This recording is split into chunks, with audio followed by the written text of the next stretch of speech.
Cointelegraph apologizes to its readers. It is not breaking, but the name is kind of funny. They did post this here just in relation to the community. We hold ourselves to the highest journalistic standards and consider it important to address the mistakes we make with full transparency. Here's what happened today regarding the tweet about the BlackRock ETF. Now, I think last I heard that would have taken 3 hours, but it might have taken a little bit longer to release this particular, I guess, the fallout of everything. We're seeing clarification on sharing false spot Bitcoin ETF. I'll put a link in the description below. It then goes on to explain the timeline, which is, I'm glad they actually have a timeline, because that was interesting to say the least, watching how that shit show unfolded.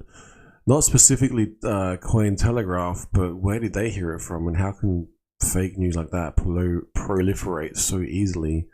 Especially given the fact that should they just check the sources, like where?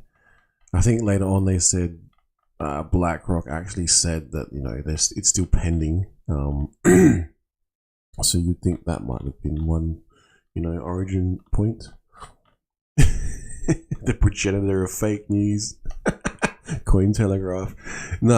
So it breaks down here the timeline, and apparently it's through a Telegram channel that Cointelegraph employees use to discover stories that might be of interest to readers.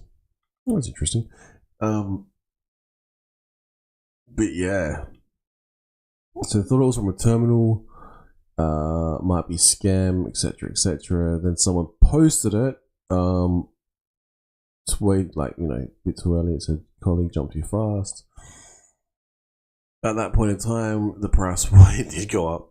And it's funny because I was saying longs got wrecked, and I'm like, oh my god, if you had a short in place, you got wrecked as well. So you got wrecked on the way up and the way down. That's why I don't trade people. Oh my god. Maybe if you're hedging, but like, that would have just fucked you for no reason if you didn't buy and hedge at that exact point in time. Now,